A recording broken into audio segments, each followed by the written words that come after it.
எல்லோருக்கும் வணக்கம் நண்பர்களே. நாங்கள் அடி வாங்காத ஏரியாவே கிடையாது அப்படின்ற மாதிரி இன்றைக்கும் சென்செக்ஸ் வந்து 1122 பாயிண்ட் கிராஷ் ஆயிருக்கு. ஸோ இந்த சென்செக்ஸ் கிராஷ் இருக்கும் பொழுது ரொம்ப முக்கியமான ஒரு விஷயத்தை பற்றி நம்ம பேசணும். திடீர்னு சடனாக வந்து என்ன வேணாலும் சேஞ்ச் ஆகலாம். நாளைக்கே இன்னொரு 1000-2000 பாயிண்ட் இறங்கலாம், அல்லது 1000-2000 பாயிண்ட் இறங்கலாம். எல்லாத்துக்கும் ப்ரிப்பேர்டாக இருக்கணும். ஒரு கோல்டன் சான்ஸ் அப்படின்ற மாதிரி இருக்கலாம், அல்லது ஒரு கும்பா சான்ஸ். யோசிச்சு பாருங்க, நீங்க தூங்கி எந்திரிச்சிருப்பீங்க, திடீர்னு சண்டைகள் நடந்தது, 1000 பாயிண்ட் கும்பா, நம்ம போர்ட்ஃபோலியோ முடிந்தது அப்படின்ற மாதிரி நடந்துடுச்சு. அது மாதிரி திடீர்னு வந்து 2 பேர், என்னடா ஈரான் யாருமே எதிர்பார்க்கல, தொடர்ந்து 4 நாளாக குண்டு போட்டுக்கிட்டு இருக்கான், நாளைக்கும் குண்டு போட்டான்னா என்ன பண்ணுறது, எவ்வளவுதான் ஸ்டாக் வச்சிருக்கான், 2000-3000 ஸ்ட்ரைக்ஸ் அவங்களோட இடங்களை தாக்கிட்டோம், இன்னும் குண்டு போடுறாங்க, எதுக்கும் சண்டை போடுறது நிறுத்திடலாமா அப்படின்னு அமெரிக்கா கூட யோசிக்கலாம். இப்போ உலக மக்கள் வந்து க்ரூட் ஆயிலினுடைய விலை, கேஸ் விலைக்கு தான் பயந்துக்கிட்டு இருக்காங்க. ஒருவேளை இல்லை அந்த பிரச்சனை வராது, ஆயிலை எடுத்துக்கொண்டு போகக்கூடிய ஷிப்புகளுக்கு நாங்கள் பாதுகாப்பு கொடுப்போம் அப்படின்னு அமெரிக்கன் நேவி திடீர்னு ஏதாவது ஒரு பெரிய அளவில் உள்ள களமிறங்கிட்டாங்கன்னு வச்சுக்கோங்க.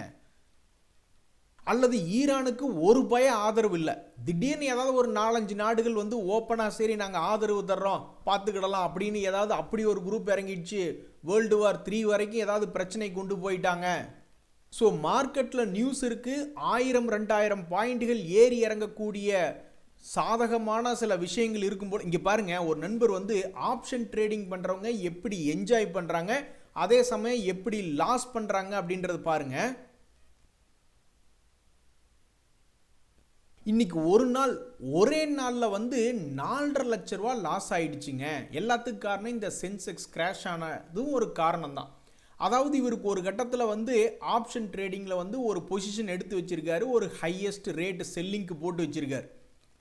அந்த ரேட்டுக்கு செல்லிங் போயிருந்ததுன்னா 5 லட்ச ரூபா ப்ராஃபிட். ஆனால் ஏதோ ஒரு அவசரத்தில் பயத்தில் ஒரு மாதிரி பொசிஷனை கட் பண்ணிட்டார். அப்படி கட் பண்ணும் பொழுது 5 லட்ச ரூபா லாபத்தினுடைய விலையில் விற்காம கீழே இறங்கி வந்து ஒரு வெறும் 50,000 ரூபாய் மட்டும் லாபம் கிடைக்கிற மாதிரி ஒரு கரண்ட் மார்க்கெட் ப்ரைஸில் விற்று போச்சு. ஆக மொத்தம் ஒரு 50,000 ரூபா லாபம் தான். பட் இருந்தாலும் சென்செக்ஸ்னுடைய கிராஷ்ல இவர் பேனிக் ஆகிட்டார். இப்பெல்லாம் நிறைய பேர் வடை போச்சே அப்படின்ற மாதிரி ஒரு 4-5 லட்ச ரூபா லாஸ் பண்ணாலும் அது வந்து இன்னைக்கு வாட்ஸ்அப் ஸ்டேட்டஸில் வைக்கிறாங்க. சில பேர் 4-5 லட்சம் லாபம் பண்ணாலும் ஸ்டேட்டஸ் வைக்கிறாங்க. நாமெல்லாம் துண்டை போட்டுட்டு டேபிள் கடையில் வந்து யாருக்கு தெரிஞ்சிடக்கூடாது அப்படின்னு நம்ம இத்தனை நாள் காலத்தை கடத்திக்கிட்டு இருக்கோம். இப்போ வரக்கூடிய பல பேர் வந்து சம்பாரிச்சது வந்தது, சம்பாரிச்சது போச்சே அப்படின்ற மாதிரி ஏகப்பட்ட வாட்ஸ்அப் ஸ்டேட்டஸில் பார்த்துட்டு இருக்கோம். எல்லாத்துக்கும் காரணம் இந்த மாதிரி சடன் சேஞ்ச் மார்க்கெட்டில் வந்தது தான். இது மாதிரி டெய்லி இருக்காது அப்படின்னாலும் இப்போதைக்கு தற்போதைக்கு நியூஸ் இருக்கிறதுனால ஒரு கோல்டன் சான்ஸாக குறிப்பாக இந்த ஆப்ஷனில் ட்ரேட் பண்ணுறவங்க நிறைய பேர் லட்சக்கணக்கில் இழக்கிறாங்க, சில பேர்த்துக்கு லட்சக்கணக்கில் வருது. அதுக்கு எல்லாத்துக்கும் காரணம் இப்படி சடன் மார்க்கெட் சேஞ்சஸ் தான். இன்னும் இந்த சடன் மார்க்கெட் சேஞ்ச் முடியல.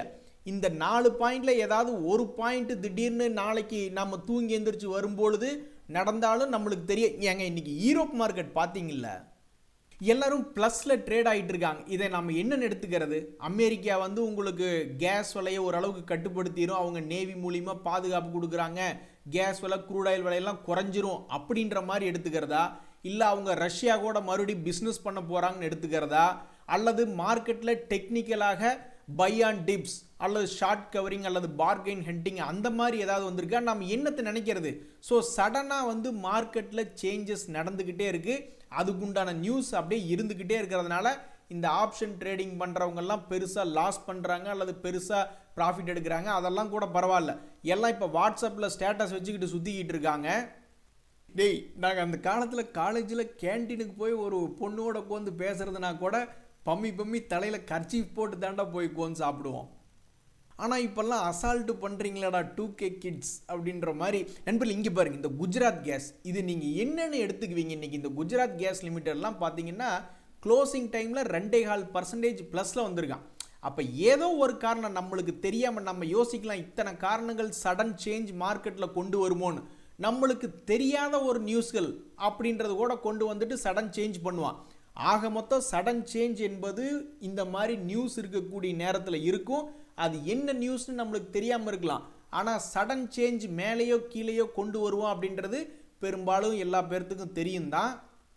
அதனால் சென்செக்ஸ் கிராஷ் ஆகும்போது நம்ம என்ன பண்ணணும், மறுபடியும் மார்க்கெட் மேலே ஏறி வந்தப்போ நம்ம என்ன பண்ணணும் அப்படின்றது மட்டும்தான் முக்கியம், வேற எதுவுமே முக்கியம் கிடையாது.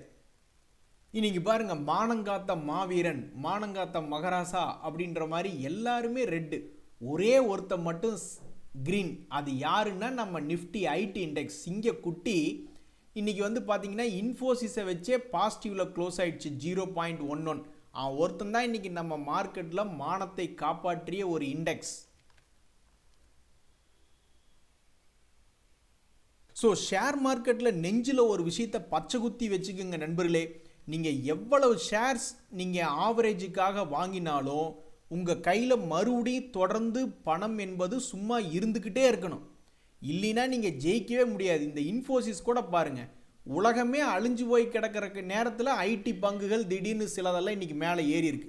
ஆனால் அவனுங்களுடைய கடந்த காலத்தை எடுத்து பார்த்தீங்கன்னா, டாய் என்ன நடிக்கிறியா, இது ஆக்ஷன் மேடம் அப்படின்ற மாதிரி தொடர்ந்து இறங்கிட்டே இருந்திருக்கான். அப்போ இதை பார்க்கக்கூடியவங்க யாராவது சரி 50 டேஸ் மூவிங் ஆவரேஜில் பணத்தை போட்டு பார்ப்போம், 200 டேஸ் மூவிங் ஆவரேஜில் பணத்தை போட்டு பார்ப்போம், அல்லது ஒரு 3 months லோவில் பணத்தை போட்டு பார்ப்போம், அல்லது ஒரு 1 year லோவில் பணத்தை போட்டு பார்க்கலான்னா எல்லா பணமும் லாக்கு.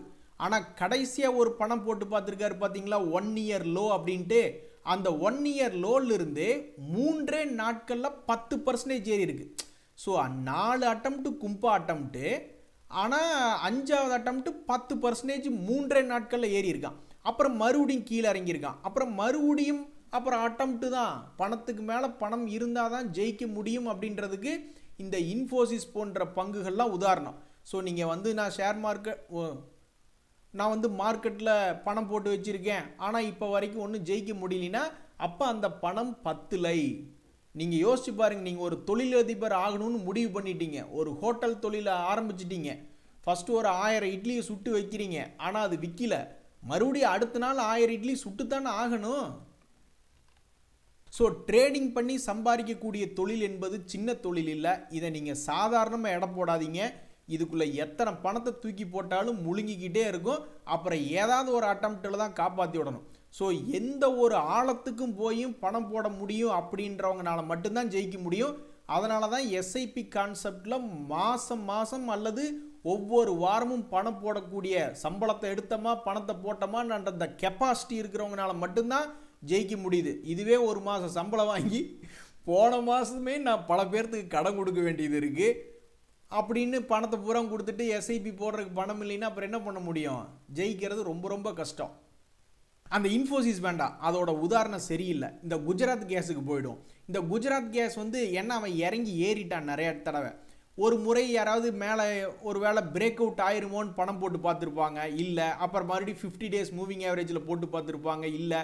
அதுக்கப்புறம் 6 month லோ அல்லது 3 month லோ அல்லது 1 month லோன்னு வந்திருக்கு, அங்கே பணம் போட்டு பார்த்துருப்பாங்க. அதுக்கப்புறம் கடைசி 2 அட்டம்ப்ட்டு லாபத்தை பண்ணி விட்டுருக்கும். அப்புறம் மறுபடியும் திருப்பி ஒரு 1 month லோவில் போட்டு பார்த்துருப்பாங்க, அது லாக் ஆகிருக்கும். மறுபடியும் இன்னைக்கு இன்ட்ராடேலேயே போட்டு வச்சு பார்த்துருப்பாங்க. ஒரு நாள் சிங்கிள் டேலேயே அவன் 380 ரூபாயிலிருந்து ஒரு கட்டத்தில் 424 ரூபா போயிருக்கான். 8% மேலே அவன் பாட்டுக்கு ஒரே நாளில் கொடுத்துட்டு போயிட்டான். ஸோ நண்பர்களே, எவ்வளவு ஷேர்ஸ் நான் இங்கே வாங்கிட்டேன், இன்னும் பணம் ஏறலன்னு நீங்கள் புலம்புறதுல பிரயோஜனமே இல்லை என்னை பொறுத்த வரைக்கும். அது ப்ளூ சிப் கம்பெனி அப்படின்ற பொழுது உங்களை அது எந்த ஆழத்துக்கு வேணாலும் இழுத்துட்டு போகும். நான்லாம் அப்படி தான் முடிவு பண்ணிட்டேன். என்னுடைய டிவிடெண்டு பங்குகள்லாம் வந்து எவ்வளவு ஆழத்துக்கு அதை என்னை இழுத்துட்டு போனாலும் கடைசி வரைக்கும் அந்த ஆழத்தோடு அவன் லாபம் செய்யக்கூடிய கம்பெனியாக இருக்கும் பட்சத்தில் அவங்களோடையே போயிட்டு அவங்களோடையே வெளியே வந்துடணும் அப்படின்ற ஒரு முடிவில் தான் பல பேர் இருக்காங்க. நண்பர்களே, நம்மளுடைய மார்க்கெட்டே வந்து எதிர்காலத்தை நம்பி தான் ட்ரேட் ஆகிட்டு இருக்கு. எல்லாரும் காசு நம்ம கொடுக்கறது இப்போ கரண்ட் மார்க்கெட் ப்ரைஸ் நம்ம கொடுக்குறோம், ஆனால் அது எல்லாமே எதிர்காலத்தினுடைய ரேட்டை அசம்ஷன் பண்ணி தான் கொடுக்குறோம். எல்லாம் 10 ரூபாய்க்கு கூட தேராத பயலுகளாக இருப்பாங்க நிறையா பேர். ஆனால் அவனுக்கு நாம் 100 ரூபாய் 200 ரூபா கொடுத்து வாங்கிட்டு இருப்போம். ஏன்னா எதிர்காலத்தில் வரக்கூடிய வருமானத்தை இப்போ கனெக்ட் பண்ணி வாங்கிட்டு இருப்போம். அப்படி இருக்கும் பொழுது திடீர்னு வந்திருக்கக்கூடிய இந்த ஈரான் வார் பிரச்சனையினால எதிர்காலத்தில் பல செக்டர்களுக்கு ஒரு மாதிரி கேள்விக்குறியாக இருக்குது. ஒரு உதாரணத்துக்கு இந்த ஈஸ்மை ட்ரிப் அப்படின்ற பங்கு டூரிசம் செக்டரில் இருக்குது. இப்போ தான் அவனை வந்து லெஃப்ட்டு ரைட்டுன்னு மாற்றி பலார்னு ஸ்டாக் மார்க்கெட்டில் விட்டு அடித்து வெளுத்து விட்டுக்கிட்டு இருந்தாங்க. ஆல்மோஸ்ட் ஒரு எத்தனை பர்சன்டேஜ் இறங்கிடுச்சு, சமீபத்தில் 83% இறங்கிட்டு மறுபடியும் 73% ரெக்கவரியான ஒரு பங்கு தான் இந்த ஈஸ்மை ட்ரிப். அவனை பிடிச்சி சமீபத்தில் கடந்த 8 நாட்களில் இவனை பிடிச்சி மறுபடியும் 11 ரூபா பக்கத்துலேருந்து 7 ரூபாய்க்கு பக்கத்தில் கொண்டு வந்து விட்டுட்டாங்க. இது கூட பரவாயில்ல, இருக்கிறதுலே ஃபேமஸான பங்கு டூரிசம் செக்டரில் இண்டிகோ, யானை தன் தலையில் தானே மண்ணை வாரி போட்டு கொண்டது அப்படின்ற மாதிரி இண்டிகோ வந்து அப்படியே வானத்தில் பறந்து கொண்டு இருந்த பங்கினுடைய விலை அவங்களே வெளியிட்டு விட்ட ஒரு பிஸ்னஸ் நியூஸ் சமீபத்தில் எல்லாருமே படிச்சிருப்பீங்க. அந்த தகவலுக்கு பிறகு அவங்களுடைய பிஸ்னஸில் வந்து நிறைய பிரச்சனை வந்தது, ரீம்பர்ஸ்மெண்ட் பண்ண வேண்டியது இருந்தது அப்படின்லாம் நிறைய அந்த டிக்கெட் கேன்சலேஷன் அப்படி இப்படி நிறைய பிரச்சனை வந்துச்சு. அதனால் அவன் எத்தனை நாளாக ஏறிக்கொண்டு வந்துட்டு இருந்த பங்கு வெறும் 1000 ரூபாயிலிருந்து 6000 வரைக்கும் போன அவன் செக்டர் லீடர் இண்டிகோ. அதுக்கப்புறம் அவனுக்கு ஒரு கெட்ட நியூஸ் வந்து அவன் 2 days மூவிங் ஆவரேஜ் கீழே கும்பா பாட்டு பாடிக்கிட்டு இருக்கும் பொழுது திரும்பி மேல் நோக்கி வந்துருவானான்னு எதிர்காலத்தில் பார்த்துக்கிட்டு இருக்கீங்கள, திடீர்னு இப்போ இந்த டூரிசம் எத்தனை ஃப்ளைட் கேன்சலேஷன் ஆயிருக்கு. மிடில் ஈஸ்ட் தாங்க நம்மளுக்கு வருமானமே. துபாய் போன்ற பல்வேறு நாடுகளுக்கு நம்ம ஆளுங்க 2 மாதத்துக்கு ஒருக்கா சும்மா போயிட்டு வந்துக்கிட்டு இருக்காங்க. எனக்கு தெரிஞ்ச எங்கள் மாமா ஒருத்தர் அங்கெல்லாம் வேலை பார்த்துக்கிட்டு இருக்காரு மிடில் ஈஸ்ட்டில்.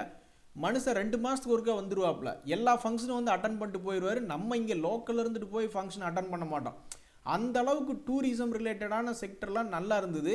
ஆனால் இனி இந்த ஈரான் வாருக்கு அப்புறம் என்ன ஆக போகுதுன்னு தெரியல. திடீர்னு மாதத்துக்கு ஒருக்கா இந்த இஸ்ரேல் போய் அவங்க மேலே குண்டு போடுறதும், அப்புறம் ஈரான் போய் எங்காவது துபாய் மேலே அல்லது வேறு எங்காவது குண்டு போடுறாங்கன்னு வச்சுங்க, திடீர்னு ஃப்ளைட்டை கேன்சல் பண்ணிக்கிட்டே இருந்தால் அப்புறம் நிறைய பேர் சரி ஒரு வருஷத்துக்கு எல்லா பிளானையும் தள்ளி போட்டுட்டாங்கன்னா அப்புறம் ஏகப்பட்ட வருமானம் போயிடும்ல. அது மட்டும் இல்லாமல் இப்போ இந்த பல்வேறு துறைமுகம் சார்ந்த பங்குகள், நம்ம பாட்டுக்கு ஏதாவது நாட்டில் துறைமுகத்தில் அதிகமாக முதலீடு பண்ணி வச்சுருப்போம், அப்புறம் திடீர்னு அது மேலேயே கொண்டு வந்து குண்டை போட்டுட்டாங்கன்னு என்ன பண்ணுறது. ஒரு உதாரணத்துக்கு இப்போ இந்த குஜராத் பிபாவா போர்ட் அப்படின்ற ஒரு பங்கு ஆண்டவன் புண்ணியத்தில் 2025 100 ரூபாயிலிருந்து ரெக்கவரி ஆகி 100% சம்பாரிச்சு கொடுத்த பங்கு கரெக்டாக இப்போ சென்டர் பாயிண்டில் வந்து நின்றுக்கிட்டு இருக்கான். இனி இந்த பேட் நியூஸ் கண்டினியூ ஆகி மறுபடியும் கீழே போயிட்டு ஒரு ரவுண்டு போக போகிறானா அல்லது இங்கிருந்து ரெக்கவரி ஆகிறானா அப்படின்றது யாருக்கும் தெரியாது. ஸோ இது போன்ற செக்டர்களில் பணம் போட்டு வச்சுருக்கிறவங்கெல்லாம் டெய்லி இந்த ஈரானில் என்ன நடக்குது, இனிமேல் ஏதாவது திடீர்னு மாற்றங்கள், ஒரு உதாரணத்துக்கு கூட அப்படியே பேசிட்டு இருந்தோமே, சடன் சேஞ்சஸ் வந்து திடீர்னு போர் நிறுத்த ஒப்பந்தம், இப்போ காசால் அப்படி தான் ஒரு 1.5 வருஷமாக இழுத்துக்கிட்டே இருந்தாங்க, அப்புறம் ஒரு மாதிரி போர் நிறுத்தம் வந்துருச்சுல்ல, அந்த மாதிரி நடக்குமா அப்படின்ற மாதிரி இந்த பங்குகளை வச்சிருக்கிறவங்க, இந்த செக்டரில் வச்சிருக்கிறவங்கலாம் பார்த்துக்கிட்டு இருக்காங்க. மாப்பு வச்சுட்டாண்டா ஆப்பு அப்படின்ற மாதிரி கோல்டன் சில்வர்னுடைய விலைகள்லாம் கொஞ்சம் இறங்குமா இருக்குது. என்னடா இது ஆச்சரியமாக இருக்குது, போர் இருக்கும் பொழுது கோல்டன் சில்வர் தானே ஏறணும் அப்படின்னா அது அந்த அளவுக்கு ஏறிடுச்சு. ஆனால் திடீர்னு இறங்குனதுக்கு என்ன காரணம் சொல்கிறாங்கன்னா, திடீர்னு அமெரிக்காவுக்கும் இஸ்ரேலுக்கும் ஈரானுக்கும் இடையில ஒரு ஒப்பந்தம் ஏற்பட்டுட்டா என்ன பண்ணுறது, அந்த பயத்தினால தான் நாங்கள் இறங்கணும் அப்படின்றாங்க. அது இன்னும் ஒப்பந்தமே வரல, அதுக்கு எதுக்கு பயம் அப்படின்னா, இதுலேருந்து க்ளீனாக என்ன தெரியுதுன்னா, கோல்டு அண்டு சில்வர் ரெண்டையுமே ஒரு ட்ரேடிங் இன்ஸ்ட்ருமெண்ட்டாக மாற்றிட்டாங்க. எல்லாம் கோடிக்கணக்கில் வாங்க வேண்டியது கோடிக்கணக்கில் விற்க வேண்டியதுன்ற மாதிரி அதை ஒரு ட்ரேடிங் இன்ஸ்ட்ருமெண்ட்டாக மாற்றிட்டாங்க அப்படின்றது நம்ம இதிலேருந்து தெரிஞ்சுக்கலாம். ஆக மொத்தம் ஒரு செய்திகளை பொறுத்து சாதாரண பங்குகளை போலவே 5% 10% ஏறி இறங்குற மாதிரி இந்த கோல்டையும் சில்வரையும் பண்ணிட்டாங்க. எனக்கு என்ன வருத்தம்னா, இப்போ தான் நான் வந்து ஒரு கோல்டு சீட்டு கட்டிட்டு வந்தேன். பேசாமல் வெயிட் பண்ணுற வரைக்கும் வெயிட் பண்ணிவிட்டு இன்னொரு வாரம் கழிச்சாது போய் கட்டி இருந்துருக்கலாமா. சரி பரவாயில்ல நண்பர்களே. சமீபத்தில் கல்ஃப் கண்ட்ரீஸிலிருந்து ஏகப்பட்ட ஆர்டர்கள் வாங்கினதில் வந்து இந்த எல்என்டியும் ஒரு முக்கியமான பங்கு. சிக்னிஃபிகண்ட் ஆர்டர்ஸ் எத்தனையோ எடுத்தாங்க கல்ஃப் கண்ட்ரீஸ் ரீஜன்லேருந்து. ஸோ அவங்களுடைய எழுச்சியே சமீபத்தில் பார்த்திங்கன்னா தொடர்ந்து செய்திகள் கொடுத்துட்டே இருந்தாங்க. எல்என்டி ஏகப்பட்ட ஆர்டர் வருதுன்ட்டு அது போன்ற செய்திகளை வச்சே சமீபத்தில் மிகப்பெரிய ஒரு ரேலி. அதுக்கப்புறம் பார்த்திங்கன்னா இந்த போரினுடைய காரணத்தை முன்னிட்டு மிகப்பெரிய ஒரு கம்பெனி எல்என்டி அவனையே 15% இறக்கி என்னடா செய்தி அப்படின்னு கேட்டுட்டாங்க. கரெக்டாக பாவம் 21 days மூவிங் ஆவரேஜில் வந்து ஒரு முக்கியமான டெசிஷன் பாயிண்டில் நிறுத்தியிருக்காங்க. சப்போர்ட் எடுக்க போகுதா இல்லை சப்போர்ட்டை உடைக்க போகுதான்னு பார்க்குறதுக்கு ரொம்ப ஆர்வமாக இருக்குது. ஹலோ, நான் வருத்தமில்லா வாலிபர் சங்கத்தலைவர் கைப்பில்ல பேசுகிறேன் அப்படின்னு கூப்பிட்டு யாராவது இந்த ஐடிசி ஹோட்டல் ஷேர் வச்சுருக்கவங்கிட்ட பேசினாங்கன்னு வச்சிங்களேன், கடுப்பாயிடுவாங்க. ஏன்னா இந்த ஐடிசி ஹோட்டல் அப்படின்ற ஷேர் வந்து பல ட்ரேடர்களுக்கு மனக்குழப்பம் அப்படின்றது ஏற்படுத்தியிருக்கு. இந்த ஹோட்டல் செக்டர் வந்து சமீபத்தில் வீழ்ச்சியே பார்க்காத ஒரு பங்காக இருந்தது. ஐடிசி பற்றி உங்களுக்கு தெரியுமில்ல, தலகுப்புற அப்படியே கீழே விழுந்துட்டான் சமீபத்தில். ஆனால் ஐடிசியிலிருந்து பிரிஞ்சு வந்த ஐடிசி ஹோட்டல் என்பது மானத்தை காப்பாற்றும்படியாக என்ன பண்ணியிருந்ததுன்னா, லிஸ்டான விலையிலிருந்து ஓரளவுக்கு நல்ல ஒரு அருமையான ஒரு ஏற்றம். அவனுடைய ரேஞ்சுக்கு ராக்கெட் வேகத்தில் 160 ரூபாயிலிருந்து 260 போயிட்டான்.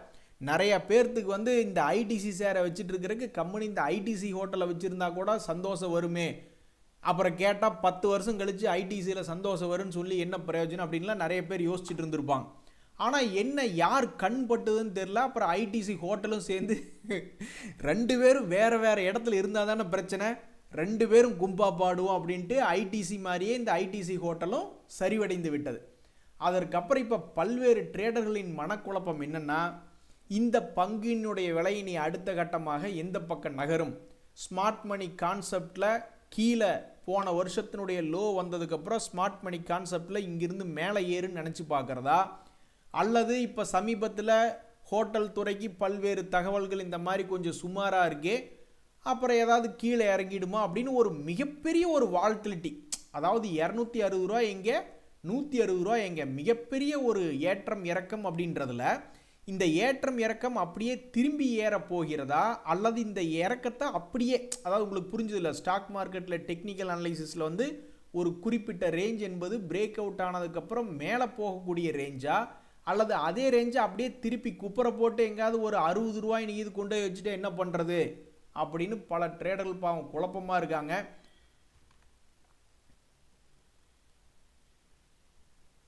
நண்பர்களே, இன்னொரு 10 நாளைக்கு வந்து ஈரான்னால் பக்கத்தில் இருக்கக்கூடிய நாடுகள் மேலே குண்டு போட முடியுது. எந்த ஷிப்மெண்ட்டும் அவங்களோட ஏரியா வழியாக கடந்து போக முடியாத மாதிரி பண்ணிட்டாங்கன்னு வச்சுக்கோங்களேன். அவ்வளவுதான். என்ன பிரச்சனை வரும் அப்படின்னு பார்த்தீங்கன்னா, க்ரூட் ஆயிலினுடைய கிரைசிஸ் அப்படின்றது வந்துடும். க்ரூட் ஆயில் இல்லாமல் உலகத்தில் என்ன இயங்கும்? ஈரான் வேற அடங்கவே மாட்டாங்க. அவங்க வந்து இப்போ புதுசாக இன்னொரு சுப்ரீம் லீடரை வந்து தேர்ந்தெடுக்கிறோம் அப்படின்றாங்க. ஸோ அவங்களுடைய அட்டாக் வந்து கண்டினியூஸாக இருக்குது. எந்த ஒரு இடத்துலையாவது இப்படி பார்த்துருக்கீங்களா? அந்த காலத்தில் பண்டை கால மன்னர்கள் வந்து முதல்ல தாக்குதல் பண்ணுறது ஒரு முக்கியமான மன்னரையோ தளபதியோ போட்டு தள்ளிட்டா எல்லாரும் புறமுதுகிட்டு ஓடுவாங்க. ஆனால் தன்னந்தனி ஒரு சிங்கமாக ஈரான் வந்து யாருமே சப்போர்ட் பண்ணலினாலும் இப்படி மிகப்பெரிய வல்லரசுகளை எதிர்த்து போராடிட்டு இருக்கும்போது எதுக்குன்னா நம்மளை முடிச்சு விடுறதுக்கா என்னன்றது தெரில. இன்னொரு 10 நாளைக்கு மட்டும் அவங்க ஆப்போசிட் டீம்ஸ் மேலே குண்டு போடுற அளவுக்கு அவங்க ஸ்ட்ராங்காக இருந்துட்டாங்கன்னா இந்த க்ரூட் ஆயில் என்ன ஆகுன்னு தெரில. ஆனால் இந்த சமயத்தில் தான் ஷபாஸ் சீனா அப்படின்னு உண்மையிலே எனக்கு வந்து ஒரு ரொம்பவுமே தேசியவாதமாக இருக்கும் பொழுது மற்ற நாடுகளை பாராட்டி பேசுகிறது வந்து எனக்கு சுமாராக இருந்தாலும், இந்த விஷயத்தில் வந்து சீனாவை வந்து பாராட்டி தான் ஆகணும். ஒரு தடவை வந்து அவங்க போட்ட கணக்கு தப்பாயிடுச்சு. கோவிட் வந்த சமயத்தில் எல்லா நாடுகளும் சேர்ந்து சீனாவை குற்றம் சாட்டி கொண்டு இருந்த போது அவங்க க்ரூட் ஆயிலை ஏகப்பட்டது வாங்கி குவிச்சுக்கிட்டே இருந்தாங்க. என்ன நினச்சிருப்பாங்கன்னா, ஒரு வேளை நம்மளை தனிச்சு விட்டுருவாங்களோ, ஏதாவது இந்த மாதிரி ட்ரேட் பேரியர் ஏதாவது பண்ணிடுவாங்களோ அப்படின்ற ஒரு காரணத்தினால. ஆனால் அப்போ எந்த பிரச்சனையும் இல்லை, சீனாவுக்கு பெருசாக எந்த விதமான கண்டனம் வரல, அமெரிக்கா மட்டும்தான் ஏதோ சொல்லிக்கிட்டு இருந்தாங்க. அதனால் அதில் ஒன்றும் பெருசாக பிரச்சனை இல்லை. அப்போ அவங்க வாங்கி வச்சுருந்த ஆயில் என்பது ஒன்றும் பெருசாக உபயோகம் இல்லாமல் போயிடுச்சு. ஆனால் இப்போ போய் பார்த்தோம்னா, இப்போ சமீபத்தில் அதே மாதிரி அமெரிக்காவினுடைய கப்பல் போய் இஸ்ரேலை சூழ்ந்து நிற்கல, அவங்க மறுபடி க்ரூட் ஆயிலை வந்து பெருசாக சேகரிக்க ஆரம்பித்தாங்க. இப்போ அவங்க போட்ட கணக்கு கரெக்டாக போச்சு பார்த்தீங்களா? இப்போ ஆயிலினுடைய விலை $80 போய்கிட்டு இருக்குது. ஆனால் சீனா வந்து மிகப்பெரிய அளவில் ஆயில் சேகரித்து வச்ச விலை என்பது $60. எப்படி நீ வேணாலும் பால் போடு, நான் 6 அடிப்பேன் அப்படின்ட்டு சீனாவினுடைய விஷனரி. சரி நண்பர்களே, பல பேர்த்துக்கு நம்ம நல்ல சாப்பாடு வாங்கி போட்டுட்டு நம்ம பட்டினி கிடந்த கதையாக நம்மளுடைய மார்க்கெட் கடந்த 5 வருஷத்தில் 63% சம்பாரிச்சு கொடுத்துருக்கு. இந்த காஸ்பி என்பது 5 வருஷத்தில் 68% பெருசாக சம்பாரிச்சு கொடுக்கல. ஆனால் கடந்த ஒரு வருஷத்தில் அவன் பார்த்தோம்னா அவன்லாம் 101% சம்பாரிச்சிருக்கான். எல்லாம் எங்கிருந்து போன சாப்பாடு? நம்ம மார்க்கெட்லேருந்து போன சாப்பாடு. கடந்த ஒரு வருஷத்தில் நம்ம 10% தான் ஏறி இருக்கோம். அதுவும் இல்லாமல் கடந்த 1.5 வருஷமாக பார்த்தோம்னா பல லட்சம் கோடிகளை விற்று அந்த பணத்தை தான் கொண்டு போய் இது போன்ற மார்க்கெட்டுகளில் பணத்தை போட்டு இந்த எஃப்ஐஐஸ் ஏற்றி விட்டாங்க. ஆனால் நம்ம மார்க்கெட்டில் வந்து எஃப்ஐஐஸ் விற்கும்போது தொடர்ந்து டிஐஸ் வாங்கிறதுனால தான் நம்மளுடைய மார்க்கெட் பெருசாக சரிவடையலை. நம்ம வச்சிருக்கக்கூடிய இந்த 63% லாபம் வந்து ஒரு 1.5 2024 நம்ம சாதிச்சிட்டோம். ஆனால் அதை இப்போ தான் பல்வேறு நாடுகள் காஸ்பி முதல் கொண்டு 68%, இந்த நிக்கி ஒரு 88%, எல்லாம் நாங்கள் போட்ட சாப்பாடு தான்யா, எங்கள் மார்க்கெட்டில் விற்றுட்டு அந்த பணத்தை கொண்டு வந்து போட்டு தான் உங்களை ஏற்றி விட்டுருக்காங்க. இங்கே பாருங்க, இந்த பைய ஹாங்செங் இண்டெக்ஸ் அதெல்லாம் 5 வருஷத்தில் சம்பாரிச்சே கொடுக்கல, 13% தான் சம்பாரிச்சு கொடுத்துருக்கான். ஆனால் கடந்த 2-3 வருடங்களில் பார்த்தீங்கன்னா வெறும் 15,000 25,000 போயிட்டான். எல்லாம் நம்ம பணம் தாங்க, அது நம்ம மார்க்கெட்டில் எஃப்ஐஎஸ் லட்சம் கோடியில் விற்று போன பணம். அது இன்னைக்கு வந்து அவங்கெல்லாம் கிராஷ் ஆகி விழுந்து கிடக்குறாங்க. ஸோ எது எப்படியோ நம்ம மார்க்கெட்டில் வந்து ஒரு சந்தோஷமான செய்தி என்னென்னா, மிகப்பெரிய வீழ்ச்சி, மிகப்பெரிய எழுச்சி, மிகப்பெரிய வீழ்ச்சி அப்படின்ற மாதிரி போய்கிட்டு இருக்கு. அந்த வகையில் பல முன்னணி பங்குகள், இந்த டிக்சன் போன்ற பங்குகள்லாம் இன்னுமே 10,000 கீழே வந்து ஒரு 5,000 6,000 வந்துட்டு அப்புறம் இது 20-30,000 போகிறானா என்ன அப்படின்றது நிறைய பேர்த்துக்கு தெரில. அதே மாதிரி டாடா மோட்டர் பேசஞ்சர் வெஹிக்கிள் சமீபத்திலேயே அருமையாக சம்பாரிச்சு கொடுத்துட்டான். இப்போ நவம்பர் இப்போ ஒரு 4 மாதத்துக்கு கணக்கு எடுத்துட்டிங்கன்னா கூட 320 ரூபாயிலிருந்து 360 ரூபா வரைக்கும் ஒரு ரவுண்டு அழகாக போயிட்டு வந்துட்டான். 2வது ரவுண்டு அதே மாதிரி 320 ரூபாயிலிருந்து 400 ரூபா வரைக்கும் போயிட்டு வந்துட்டான். இனி அடுத்தது இன்னொரு முறை பெருசாக சரிவடைஞ்சு 3வது முறையாக ஏதாவது சம்பாரிச்சு கொடுக்குமா அப்படின்ற மாதிரிலாம் மக்கள் நிறையா பேர் வந்து பார்த்துக்கிட்டே இருக்காங்க. ஸோ ரீசன்ட் டைம்ஸில் பயங்கரமான வால்டிலிட்டி நம்மளுடைய மார்க்கெட்டில் இருக்குது. அதுக்கு மிக முக்கியமான காரணம் எஃப்ஐஎஸ் விற்றுக்கிட்டு இருக்காங்க, அதனால் பெரிய வீழ்ச்சி வருது. அப்படியே திரும்பி டிஐஸ் வாங்குறாங்க, அப்படியே பெரிய எழுச்சி வருது. அதனால் மார்க்கெட்டில் எந்த விதமான சடன் சேஞ்சஸ், சென்செக்ஸ் கிராஷ் ஆனாலும் நம்ம ஃபஸ்ட்டு ஸ்லைடில் பேசிகிட்டு இருந்தோம், அந்த பல பாயிண்ட்டுகளை பேசிகிட்டு இருந்தோம். அதனால் நம்ம மார்க்கெட்டில் சம்பாதிக்கிறதுக்கு ஒளிமயமான எதிர்காலம் இருக்குது அப்படின்ற மாதிரி தான் இது போன்ற பல தகவல்கள் தெரிவிக்கிறது. நன்றி, வணக்கம்.